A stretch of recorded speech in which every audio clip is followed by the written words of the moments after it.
নমস্কার বন্ধুরা, পম্পার পাঁচমিশালি চ্যানেলে তোমাদের সকলকে স্বাগত। বন্ধুরা, এখন আর গাছ করতে কাউকে বলতে হচ্ছে না, অনেকেই এগিয়ে এসছে গাছ করতে। কারণ আমরা নিজেদের বিপদ নিজেরাই ডেকে এনেছি, গাছ কেটে বাড়ি করে, পাকা বাড়ি করে। তো আমরা নিজেদের বিপদ নিজেরাই ডেকে এনেছি। এতটাই গরম যে আমরা এখন আর সহ্য করতে পারছি না। ভাবুন কয়েক বছর বাদে আরও কি হতে চলেছে।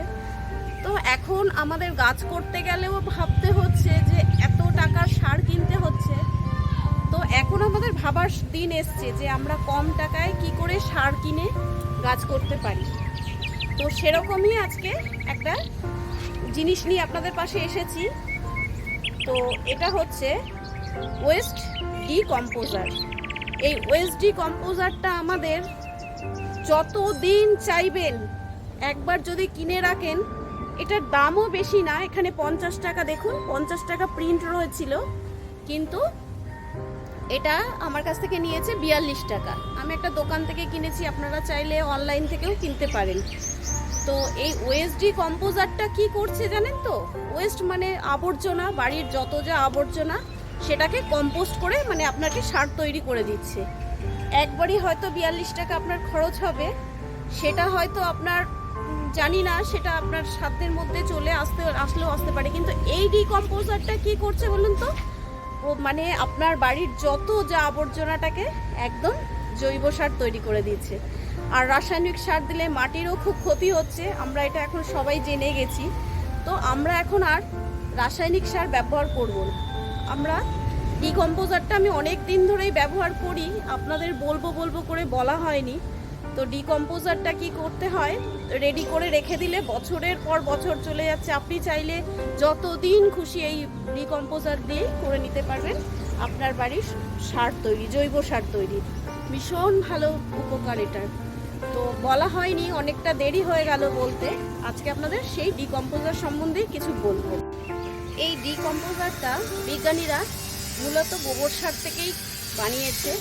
অনেকেই ডিকম্পোজার সম্বন্ধে জানেন, যারা জানেন না তাদেরই বলছি। ডিকম্পোজারটা উপকারী ব্যাকটেরিয়াগুলোকে আরও সক্রিয় করে তুলছে, যার ফলে মাটিগুলো খুব সুন্দর হয়ে যাচ্ছে। শক্ত মাটির মধ্যে জৈব খাবার দিলে সেগুলোকে বেশ সুন্দর করে মাটিটাকে নরম করে দিচ্ছে। চলুন আজকে আপনাদের দেখিয়ে নেই এই ডিকম্পোজারটা আমি ঠিক কিভাবে ব্যবহার করি। তো দেখো বন্ধুরা, এরকম এক বালতি জল। তো প্রথমে আমরা এক বালতি জল এরকম ভাবে পুরোপুরি বালতিতে একটু খালি রেখে ভরে নিচ্ছি। তো দেখো বন্ধুরা, এক বালতি জলে এরকম এক বাটি গুড় আমি এটাকে ভালোভাবে মিশিয়ে ফুটে দেব। তো গুড় ছাড়া কিন্তু ডিকম্পোজারটা কাজ ভালো করে না, এটা গুড় দিয়েই মূলত হয়। তো এরকমভাবে গুড়টাকে ভালো করে গুলে আপনারা নিয়ে নেবেন। আর হ্যাঁ, এটা কিন্তু কোনো মেটালের বালতিতে হয় না, বালতি পুরো ক্ষয়ে যায়। তার জন্য এটা সবসময় প্লাস্টিকের বালতিতে করতে পারেন, মাটির হাঁড়িতেও করতে পারেন। মাটির হাঁড়িতে একটু নোনা হলেও অসুবিধা হয় না। আর এটা গোলার জন্য সবসময় একটা লাঠি নিয়ে নেবেন। তো এবার ডিকম্পোজারটা কি করব, দেখুন এই ডিকম্পোজারটা এই জলের মধ্যে দিয়ে ভালো করে গুলে নেব। তো চলুন।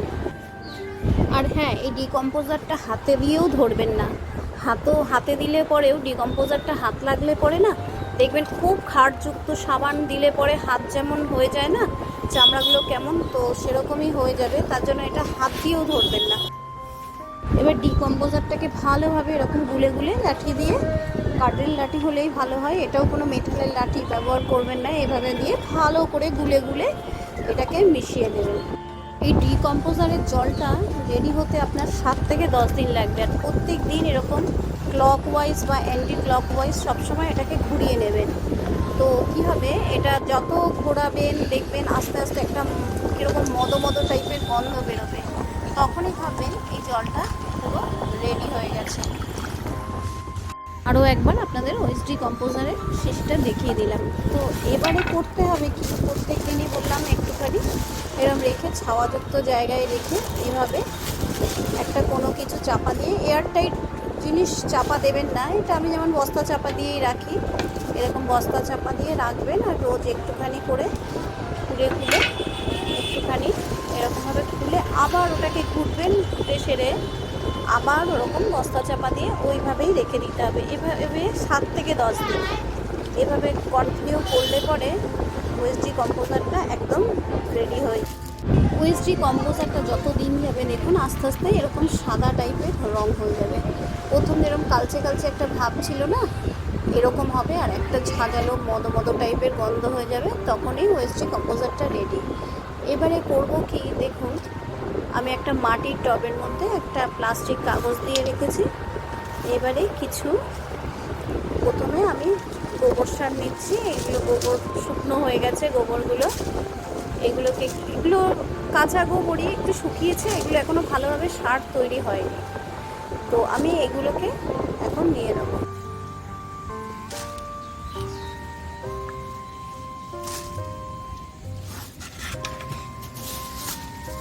এবারে আমার বাড়ির যত সবজি ফুল খোসা টোসা যা ছিল কাগজ টাগজ এগুলোকে দিয়ে দেবো।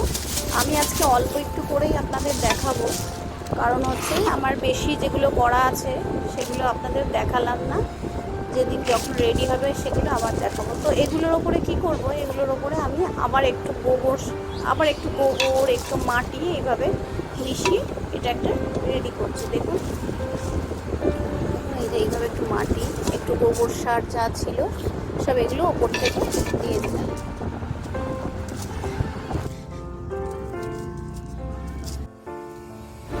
এবারে আমি এগুলোর ওপরে ওএসডি কম্পোজারটাকে এরকমভাবে চারিধারে ছিটিয়ে ছিটিয়ে দিয়ে মানে পুরোটার মধ্যে ভিজিয়ে দিলাম। তো এইভাবেই ভিজিয়ে দেওয়ার পরে এটাকে কি করব, কাঠের একটা লাঠি নিয়ে এরকম ভালোভাবে ওলট পালট করে মানে জলটা ওই কম্পোজারের যে জলটা সেটা যেন সব সবজি টবজির মধ্যে লাগে, এইভাবে ওলট পালট করে বেশ কিছুদিন বাদে রাখার পরে দেখা যাবে কিছুটা পচে সপ্তাহখানেক বাদে অনেকটা কমে আসবে। তারপরে এরকমভাবে ঠিক আরও কয়েকটা লেয়ার করলে পরে দেখা যাবে টবে এভাবে এগুলো সারে পরিণত হচ্ছে পচে। এগুলো খুবই উপকারী সার। হ্যাঁ, তো এভাবেই আমি এই যে দেখুন এভাবে করি। এবার এটাকে চলুন ছাওয়াযুক্ত জায়গায় রাখি, এটা রোদে রাখলে ভালো হবে না, যার জন্য এবার এগুলো কিন্তু সবসময় ছাওয়াযুক্ত জায়গায় এরকমভাবে চাপা দিয়ে রাখতে হবে। এটা রোদে হলে পরে যে সারের যে গুণাগুণ সেটা নষ্ট হয়ে যাবে। তো এইভাবেই ছাওয়াযুক্ত জায়গাতে আমি সবসময় এই জিনিসটা রাখি। এটা এইভাবে রেখে চাপা দিয়ে রাখতে হয় হালকা হালকা, মানে চাপাটাও খুব করবেন না, হালকা কিছু বস্তা টস্তা দিয়ে চাপা দিলে একটু বেশি ভালো হয়। এটাও কিন্তু ছাওয়া জায়গায় রেখে বারবার এরকম লাঠি দিয়ে একটু ওলট পালট করে নিতে হবে। দেখুন এখনই আমি একদিন বাদে দেখা কতটা দেখুন কমে এসছে এবং কতটা বেশ পচন মতন ভাব এসছে।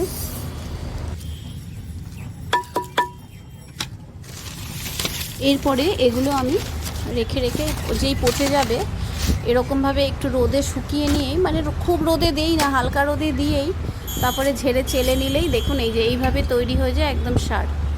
এটা চেলে নেওয়ার পরে ঠিক এরকমভাবেই চলে আসে। এই সারটা এখন আপনি গাছে দিতে পারেন, যেরকম খুশি মাটির সাথে মিশিয়ে দিতে পারেন, গাছের ওপরে দিয়ে করতে পারেন। তো দেখুন এইভাবে এই যে একটা ফুল গাছের মধ্যেও আমি ঠিক এইভাবে দিয়ে দিচ্ছি। তো এভাবে দিলে পরেও দেখুন একদম খুবই কাজ হয়। দেখছেন তো আমি তো গাছ যা করি আপনাদের সব দেখেই করি, তো দেখুন তাতে কোনো খারাপ রেজাল্ট আমার কাছে নেই। একটা ফুল গাছে দেখিয়েছি, এবার দেখুন একটা উচ্ছে গাছ, এই উচ্ছে গাছের গোড়াতেও আমি এভাবে দিয়ে দেবো। একটু মাটিটা একটু করে নিচ্ছি, আলগা করে নিচ্ছি। অনেক দিন সার দেওয়া হয় না বলে একটু শক্ত হয়ে গেছিলো, আর গরমে তো সার দেইনি। তো এই উচ্ছে গাছটাতেও আমি এখন একটু ওই সার প্রয়োগ করব, এই কম্পোস্ট প্রয়োগ করব। দেখুন এভাবে কম্পোস্ট সারটা একটু তাড়াতাড়ি রেডি হয় এই আর কি। কোনোটা এই কম্পোস্ট সার যেটা 6 মাস লাগে, এখানে দেখা গেল 2.5-3 মাসের মধ্যেই আমার কম্পোস্ট সারটা রেডি হতে লাগে। এবং এটাকেই আমি বস্তায় ভরে রেখে দিই, 12 মাস এটাই ব্যবহার করি। দেখো বন্ধুরা, দূর থেকে আমার ছাদ বাগানটা তোমাদের একটু দেখিয়েও দিলাম। দেখো আমার গাছের পাতা টাতা খুব একটা হলুদ টলুদ হয় না, সেটা হলেও আমি তোমাদেরকে দেখিয়ে দিই।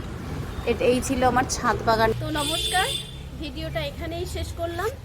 এই ছোট্ট একটা কৌটো আপনাকে অনেক অনেক টাকার সার বাড়িতে বানিয়ে দেবে। এদিকে বাড়ির যত আবর্জনা, যত এই পাতা, গাছের পাতা পড়ছে, এটা ওটা আপনারা জ্বালিয়ে দিচ্ছেন, জ্বালাবেন না। এটাই আপনাকে সার তৈরি করে দেবে। আর পাতা জ্বালালে কার্বন মনোক্সাইড আপনাদের ক্ষতি করতে পারে, কিন্তু এইটা দিয়ে যখন সার করবেন, ওই গাছের পাতাগুলোও তো অনেকটাই সার বলুন। ওরা কত খাদ্য খাবার নিয়ে থাকে, ওর মধ্যেও থাকে অনেক গুণ। তো ওটাকেই আবার রিসাইকেল করুন, ওটাকেই সার তৈরি করুন। কিনতে হবে না সার, বাজারে যেতে হবে না। আপনার কাঁচা গোবর দিয়ে করতে পারেন। ও বাড়ির যত যা পাতা, আবর্জনা, কাগজ সব কিছু নিয়ে আপনারা এই ডিকম্পোজার দিয়ে সার বানিয়ে ফেলুন। আর দেরি করবেন না, যারা এখনও শুরু করেননি করে দিন। নমস্কার, ভিডিওটা এখানেই শেষ করলাম। দেখা হচ্ছে পরবর্তী কোনো ভিডিওতে। হ্যাঁ, ভালো লাগলে একটা লাইক করবেন, সাবস্ক্রাইব করবেন, কমেন্ট করবেন। আপনাদের কমেন্ট পেলে আমরা আরও অনেক উৎসাহ পাই। তো আপনাদের কমেন্টের অপেক্ষায় রইলাম। যদি কাজে লাগে ভিডিওটা লাইক করে দেবেন।